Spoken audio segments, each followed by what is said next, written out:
नाज़रीन आदाब। अली वारसी एक मरतबा फिर नया दौर के प्लेटफॉर्म से आपके सामने हाजिर है और आज मैं आपको याद दिलाऊंगा, छोड़े मेरी वीडियो को लाइक और सब्सक्राइब, वो तो आप करेंगे ही। आपको मैं याद दिलाऊंगा यार, मेरी बात को आप लोग नहीं लेते सीरियस। मैंने जब कहा था कि गवर्नमेंट का प्लान ये है कि पाकिस्तान तहरीके इंसाफ को धरना देने दिया जाएगा फैसला यही हुआ था कि पाकिस्तान तहरीक इंसाफ को इस दफा धरना देने से रोकना नहीं है। जो नंबर्स हैं, उनको ये पहले से पता था कि पीटीआई बहुत अच्छी तरह से प्रिपेयर कर रही है और वो बड़ी तादाद में लोगों को लेकर आएगी, लेकिन यहाँ पर लाने के बाद एक दफा वो यहाँ पर पहुंच जाएंगे, उसके बाद उनका क्या करना है वो फिर गवर्नमेंट के हाथ में होगा। और उनको पहले अटक के ऊपर जितना ज्यादा उनको मार पिटाई हो सकती है वो की जाएगी, उसके बाद उनको अटक से एंटर होने दिया जाएगा, उसके बाद उनको इस्लामाबाद में कटी पहाड़ी पर या जो भी उसके, वो मुझे पूरी ज्योग्राफी का अंदाजा नहीं है, मगर फिर 26 नंबर चुंगी, उसके बाद मजीद जो भी उसके पड़ाव हैं वहां पर जो है वो उनकी, उन्होंने जिस तरह से अपनी लाइंस बनाई हुई है कि हमने पीछे किस तरह से हटना है, उनको किस तरह से आने देना है, उस वक्त तक जो है वो उनको तंग करते रहना है जब तक कि वो डी चौक पर पहुंच नहीं जाते, या जो भी डिसाइड होता है कि जी यहाँ पर पहुंचेंगे। अभी तो जाहिर है फिलहाल जो इतलात हैं वो तो यही है कि वो डी चौक पर ही जाएंगे। तो डी चौक पर पहुंचने से पहले पहले उनको रोकने के लिए जो जो काम करने हैं वो करने के लिए गवर्नमेंट ने पूरे पूरे फैसले किए हुए हैं कि इनको रोका रोका जाएगा, जगह जगह रोका जाएगा, लेकिन इनको मुकम्मल तौर पर रोका नहीं जाएगा। इनको डिस्पर्स नहीं करना, इनके ऊपर कोई शेलिंग नहीं करनी, इस तरह की शेलिंग नहीं करनी कि ये भाग जाए यहाँ से। शेलिंग की जाएगी, उसके बाद जितने लोग डिस्पर्स हो जाएंगे, जो डिस्पर्स हो सकते हैं वो डिस्पर्स हो जाएं, उसके बाद आगे आने दें इनको और लाके इनको डी चौक में बिठाना है। डी चौक में बिठाने के बाद इनकी पीछे से जो सपोर्ट लाइन है, या जो भी आप कह लें उसको, कि एक सपोर्ट जो भी, या उसको क्या बोलते हैं, मुझे सप्लाई लाइन जो है वो काट देनी है, यानी कि मजीद लोग नहीं आने चाहिए यहाँ पर। जो है वो ज्यादा पैसा जो है वो इस्तेमाल होता है, जाहिर है केपी गवर्नमेंट है उनके पीछे, लेकिन उसके बावजूद वहां पर खाना पीना जो है वो आपको पता है, पिछली दफा भी वो फिर गवर्नमेंट के पास भी कितने पैसे होते हैं आपको पता है कि पिछली दफा जो धरना उन्होंने, जो अभी 5 अक्टूबर को, और वो धरना नहीं था, वो सिर्फ एक लॉन्ग मार्च था जो कि पेशावर से लेकर इस्लामाबाद तक हुआ था, तो उसके ऊपर उनके 81 करोड़, पता नहीं 82 करोड़ रुपए लग गए थे, जिसमें से 23 करोड़ वो दे चुके हैं और अभी 59 करोड़, तकरीबन 58 से 68 करोड़ के दरमियान जो है वो रकम अभी वापस करनी है। तो अब ये इतना बड़ा जो चार्जेस हैं वो, मतलब सरकारी खजाने में भी कोई इतने अन्य वाह पैसे नहीं पड़े होते कि आप जो है वो अरबों रुपया इस तरह लुटा दें।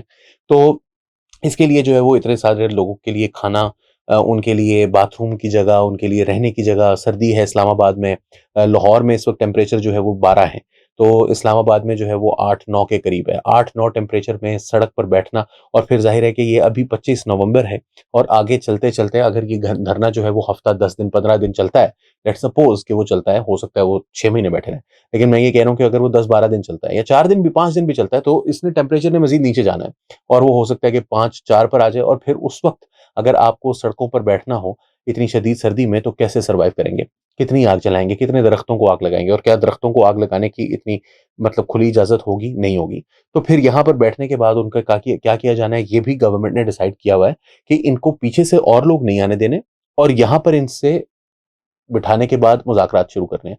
और मुज़ाकरात में इनसे ये बात नहीं करनी कि इमरान खान साहब रिहा हो जाएंगे, मुज़ाकरात में उनसे करनी है कि भाई आपको कैसे वापस जाने दिया जाए। हो सकता है 9 मई के कुछ लोगों को जो है वो छोड़ने की ऑफर कर दी जाए, हो सकता है कुछ और लोग जो हैं वो मौजूद, जो कि मसलन पीटीआई के वर्कर्स, जो कि एक तरह से आप समझ लें कि पीटीआई की लिए एक फेस सेविंग भी हो सकती है कि भाई हम लोग वहां पर गए थे, हम ठीक है इमरान खान को नहीं छुड़ा कर लाए, लेकिन हम 9 मई के और बहुत से लोग हैं जिनको हम छुड़ा कर ले आए, हम अपने वर्कर्स को छुड़ा कर ले आए। पीटीआई एक ऐसी पार्टी है जो कि वर्कर्स का ख्याल रखती है, उसके वर्कर्स जो कि जेलों में पड़े थे उनको उन्होंने छोड़ दिया है। वो सब कुछ जो है वो करने के लिए पाकिस्तान तहरीक इंसाफ को ऑफर की जाएगी। वो कहेंगे नहीं हमें तो नहीं जाना यहाँ से, लेकिन इवेंचुअली किसी न किसी बात पर, क्योंकि आपको पता है पीटीआई की हमेशा डिमांड जो होती है वो मैक्सिमलिस्ट होती है।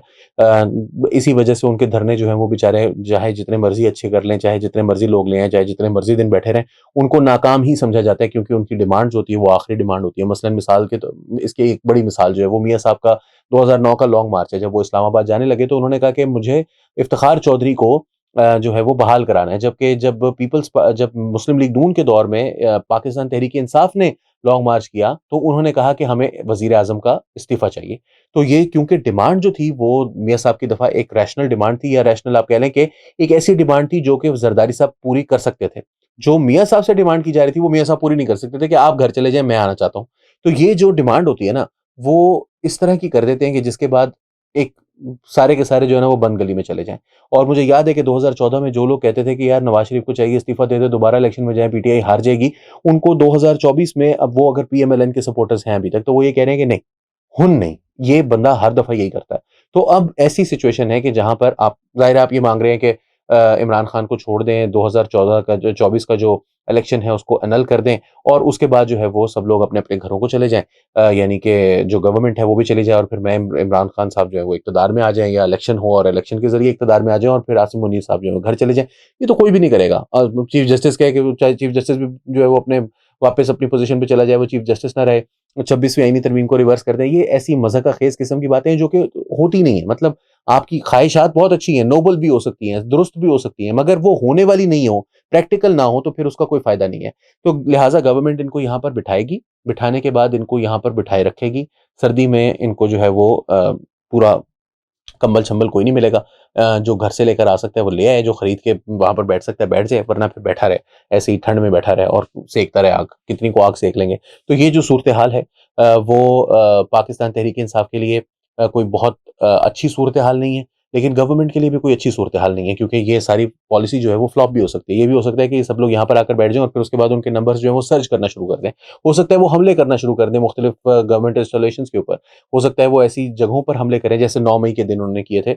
हो जैसे उन्होंने 2014 में किए थे, पार्लियामेंट का गेट तोड़ दिया था उन्होंने या पुलिस स्टेशंस के ऊपर हमला करना शुरू कर दिए थे या पुलिस के लोगों को मारना शुरू कर दिया था। उन लोगों को सबको रोकने के लिए यहाँ पर अब वो इस वक़्त मौजूद हैं। तो वो अगर हमले करते हैं तो क्या होगा? क्या एक और 9 मई होगा? अगर 9 मई होगा तो पीटीआई के लिए क्या होगा? पीटीआई के पिछली दफ़ा 9 मई के लिए और इस दफ़ा उनका जो उनके ऊपर क्रैकडाउन होगा वो ज़्यादा लेजिटिमेट होगा बिकॉज़ उस वक़्त कहा जाता था कि क्योंकि इन्होंने आर्मी की इंस्टॉलेशन के ऊपर हमला किया है इसलिए इनको पकड़ा जा रहा है। जब इन्होंने पार्लियामेंट पर हमला किया था तब इनको नहीं पकड़ा गया था। इस दफ़ा अगर इन्होंने किया तो पार्लियामेंट के ऊपर हमला होगा और पार्लियामेंट पर हमला हुआ तो फिर 9 मई भी जस्ट इस दफ़ा का 9 मई जो गवर्नमेंट इनके साथ करेगी वो जस्टिफाइड होगा। तीसरी चीज़ एक और भी कही जा रही है वो ये है कि पाकिस्तान तहरीक-ए-इंसाफ के कुछ लोग जो हैं उनको कहा जा रहा है कि वो जीएचक्यू के सामने जाकर धरना दें और धरने के बाद वो आसिम मुनीर के खिलाफ जो मग़लज़ात बकना चाहते हैं वो बकेंगे और वो जो है वो जीएचक्यू की दीवारों पर जो है वो ग्राफ़िटी करेंगे, वो लिखेंगे, उसके खिलाफ नारेबाज़ी होगी, उसके खिलाफ बातें जो है वो लिखी जाएँगी, उसको कहा जाएगा नॉट माय आर्मी चीफ और वो इस तरह की जो बातें होती हैं, तो वो करेंगे और उसकी वजह से जो है वो आपको पता है ना आजकल लगे हुए हैं कुछ लोग कि इसको तो बंदूक भी नहीं पकड़ना आती है। यार ये मास्क मैंने खोला है यार, इसको तो बंदूक भी नहीं पकड़ना आती यार ये वाले मास्क को तो। तो ये जो लोग हैं उनको इसी काम पर लगाए हुए हैं मुसलसल पिछले 2 ढाई साल से कि आसिम मुनीर को कुछ नहीं आता। इनके इनके अब्बा ने इनको सब कुछ सिखाया था, किसी और को कुछ नहीं आता।